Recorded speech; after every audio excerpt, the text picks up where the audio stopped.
Kincaid had thrown the pitch to the batter, and his momentum took him this direction. The batter swung, and the line drive hit Kincaid in the head. Gil, I understand we have some new information just into the 13 newsroom.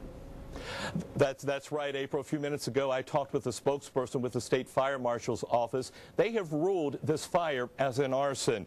Investigators on the scene, one by one, ruled out any possible accidental causes. Therefore, they say now that this fire was intentionally set. Now, the other aspect of this fire is those oxygen tanks that were inside this trailer. Investigators believe they have rounded up all of these oxygen tanks that went throughout the neighborhood. One of those tanks went 300 feet into a neighbor's yard. Morning again, Jack, and I think all the crowds are coming in spurts because it was really crowded several hours ago. It died down. Now I think it's starting to pick back up, as you can see from the cash register area behind me. A burglary investigation in St. Albans leads to the discovery of a meth lab and the arrest of a husband and wife. Absolutely, Kelly. Authorities tell us an investigation sparked this investigation into the alleged drug activities at the Odyssey shop, and now they say a major player in the synthetic drug trade in Putnam County is in police custody, accused of selling prescription drugs and synthetic marijuana. And have liquor on if you like. Jessica Stanton of Winfield is an employee at the Odyssey shop. She's being charged with delivery of a controlled substance as law enforcement finds synthetic marijuana and guns inside the business. Are you selling synthetic marijuana out of there? No, sir. Well, then why are the police here? I don't know. Ask the police. David Bowen is the owner of the business and is also being charged with delivery of a controlled substance. Synthetic marijuana, you selling that here? No, sir. Well, then how come the police found it here?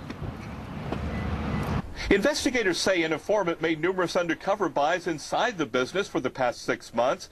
Adding Bowen and the business are a major part of Putnam County's synthetic drug trade, specifically among young people. We see a number of vehicles that are coming in with 2 to 4 people probably in a vehicle. One person going in the shop, in there for just a short amount of time, coming back out of the shop with nothing in their hands. The Odyssey shop is in the Putnam Village Shopping Center in Tays Valley, near other businesses. I don't like it. It's kind of scary. How so? Well, because all the guns and the drugs and yeah, we have a lot of children that come into our business. So sometimes it masks what they're doing, if you see what I'm saying, if you got the normal traffic coming in and out. Those two could face additional charges, including charges from those guns found inside the business. The message investigators want to send to the public is synthetic marijuana and bath salts are illegal, and those caught selling or using them will be charged. Live here in the Huntington newsroom, Gil Mcclanahan, 13 News. Now, cool down's good news. Thanks so much, Brittany.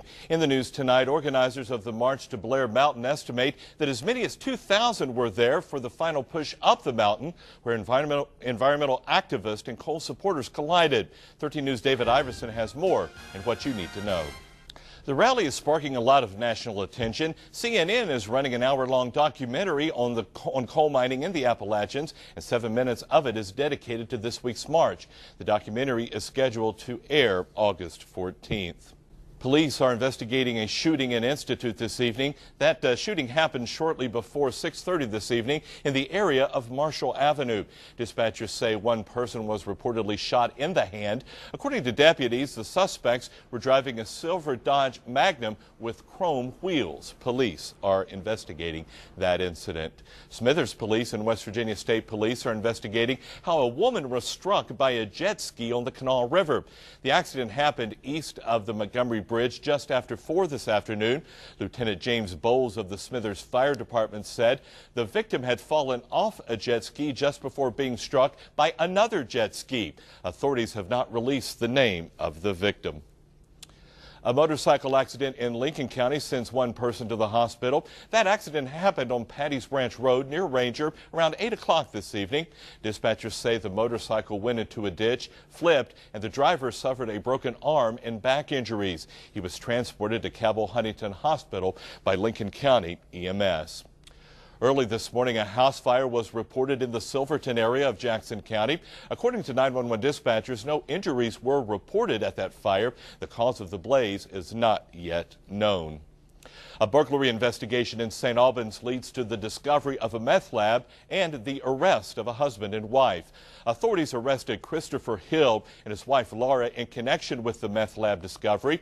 Investigators say they went to the couple's residence on Circle Street to follow up on leads from a burglary investigation. While there, they smelled meth and found the makings of a meth lab. More charges may be forthcoming against other individuals in this case. One of 3 men who escaped from the Huntington Work Release Center last week was captured last night. Cabell County Sheriff Tom McComas says 25-year-old David Popp was apprehended in the Bluefield area by a task force in southern West Virginia.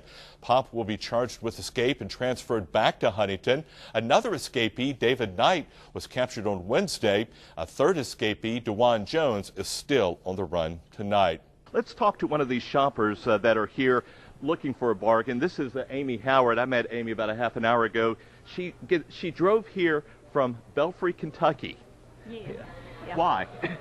For the savings. I have 3 small children, and it's, when you can rack up and save some money, it's, it's worth the drive. Well, let's see how you did. Let's briefly go through. What kind of bargains did you find? I got the backyard grill for my little boy who's 2, and I got it for like half price. I saved like $30 on the claw over here, so I mean it's normally $80, and I'm getting it for $50 this morning. $17 I think on the dart tag, and that's for my nephews. They're gonna love it. So the savings really add up on Black Friday. So it was worth this. What was it, like a 2-hour drive up here? About an hour and a half. The roads aren't too bad, but yeah, it's definitely worth the trip. Yeah. And worth getting up this early. Yes. Yeah, I've been up since 2. All righty. Any more shopping? Yeah, I'll be out all day, I'm sure. Oh, bless your heart. Thank you, Amy, for joining us. And the crowds, like we said, are still coming in, checking out, trying to find those bargains. And we'll talk to some more shoppers coming up a little bit later. In the meantime, Jack, back to you. Anything you want me to look for you out here? Let me think about that. There probably is. Thanks, Gil. More than 16 hours after the fire started, Faith Outreach Ministries in Buffalo continues to burn as Pastor Denver Casto looks on in disbelief. And it hurts. It hurts. How so? Well, knowing that it's so much needed and so many hungry people. Besides the food pantry, the ministry was also home to a thrift store. Burned clothes are now part of the ruins.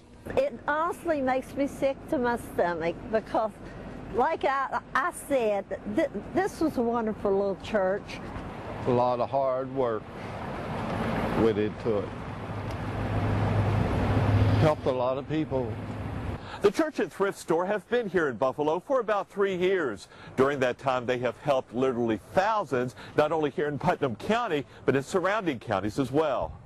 They help me with food, clothing when my kids come down to stay with me. And they tried to help anyone that needed help. I've sent them people here a lot of times for help. Firefighters say the blaze appears to have started in the back part of the building. As Pastor Casto contemplates the future of the ministry, he says one thing is certain: he plans to rebuild somewhere to continue helping people. It's been a job, but it's been a blessing. Live and local in Putnam County, Gil Mcclanahan.